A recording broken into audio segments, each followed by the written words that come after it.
If fear is the only thing stopping us from achieving our dreams, and we only fear what we don't understand, then the antidote to fear is knowledge. All we have to do is find out who has the knowledge that we need to conquer our fears and achieve our entrepreneurial dreams.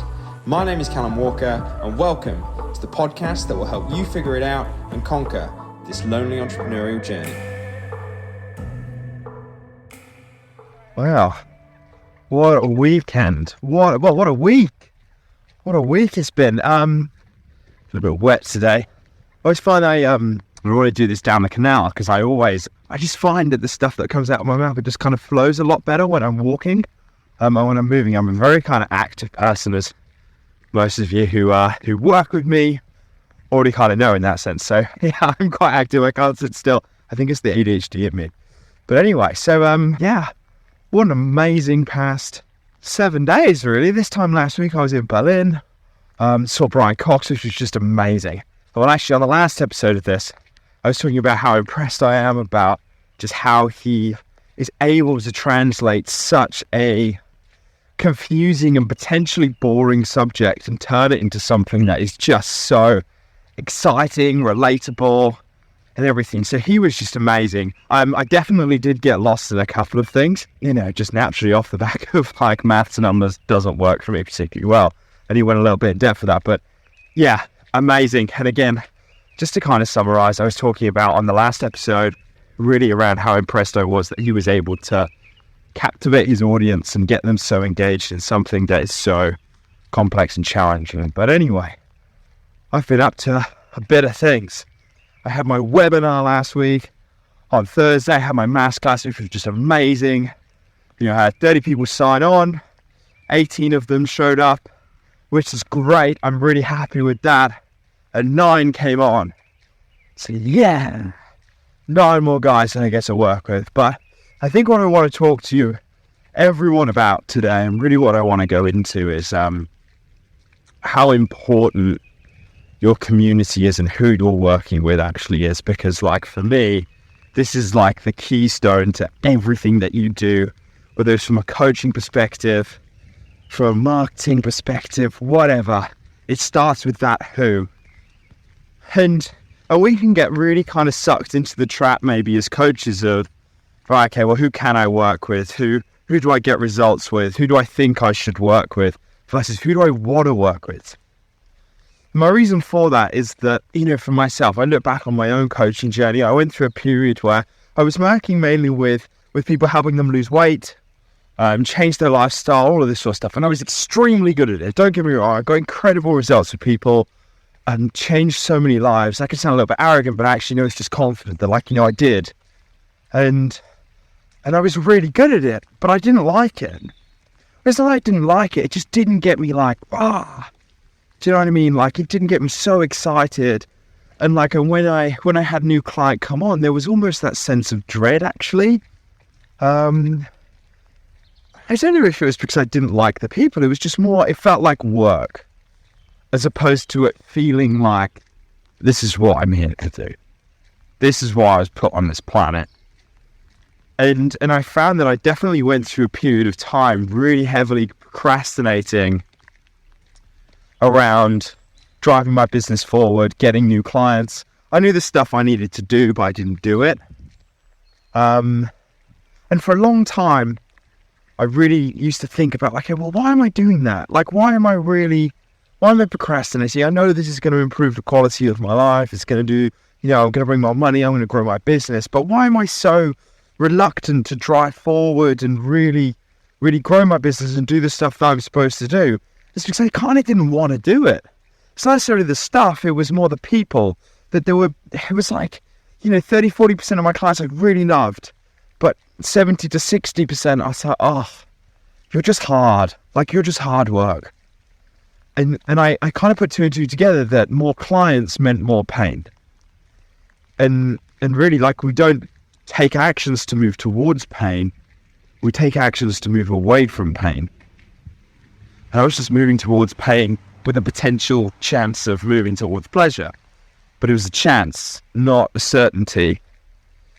Whereas the situation I'm in now, it's pissing it down with rain.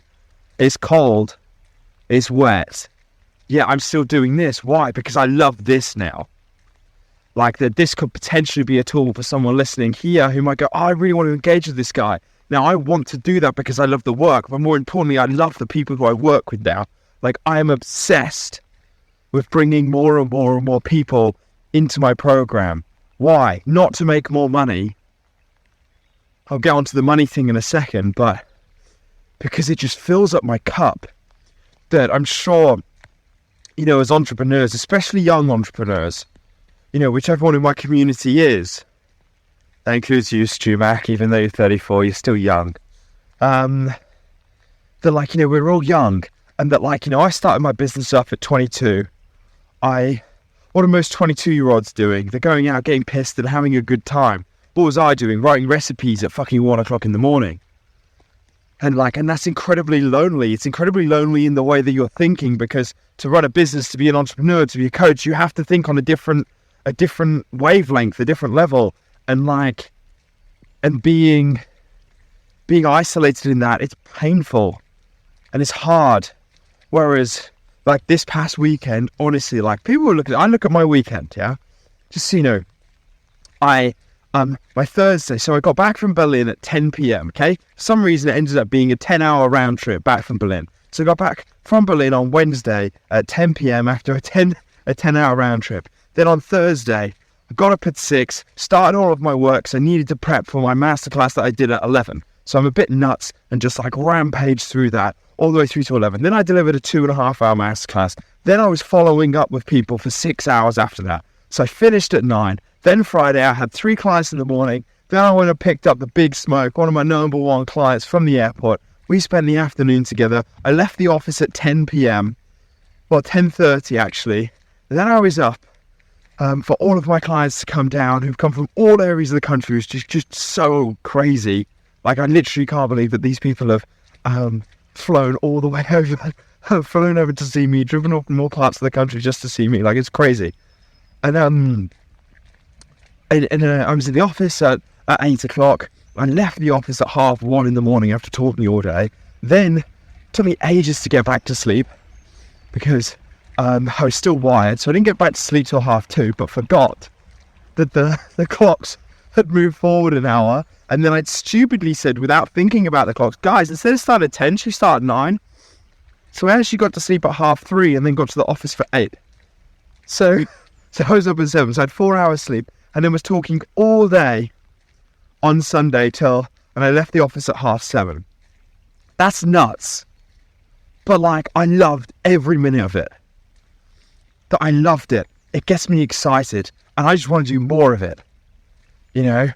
And I think my point is that, like, one of my favourite things that I've ever heard of Matthew McConaughey,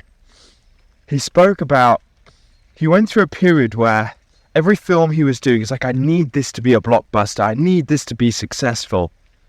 But when he fell in love with the daily labour, the process of acting, and started doing films that he genuinely loved as opposed to films that would make him money, he got an Oscar. He became one of the most successful actors going. But I think my point is that, like, I had a weekend where every single person in that room are my people. Like, you know, they're me. I'm them. Like, we're talking on the same language. We're thinking the same thoughts. We're going through the same experiences, problems, challenges. We can feel so isolated, and I was around my people. And I just want more of those people. Because, like, I went through such a long period of time where I was so alone and on my own.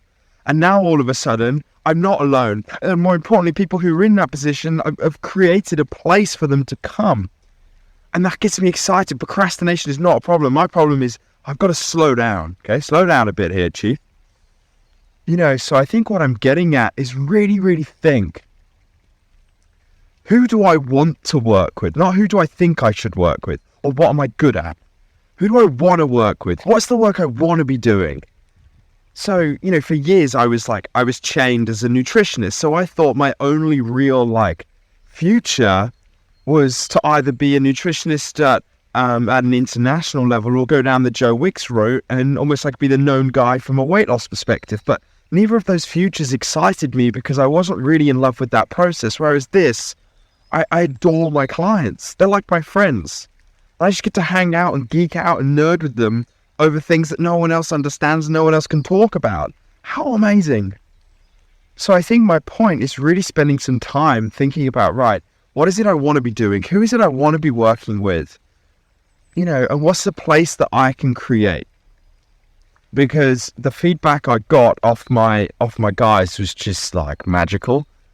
They're like, honestly, like these are my people. And then your business becomes something different. It's not about just making money for you. You've put your own little stamp on the world. You've changed someone's life. And I think that's the key to this. And, and I was straight up and open with my guys, because a few of them were asking about referrals. How do you go about getting some referrals or sort of stuff? And I was like, look, okay, I'm going to have a conversation with you, all of you here, and I'm going to ask you something. I'm like, right, then if you could get me more clients, that gives me more money. It gives me more money.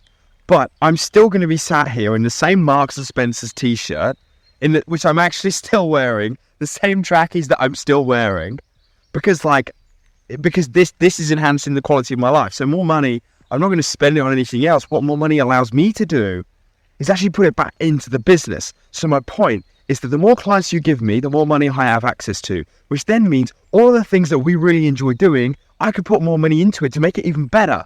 I can get even better experts in. We can go and do our mastermind. We can go and do it somewhere else. We can go abroad, and I can pay for you to do that because I've got more money to do it.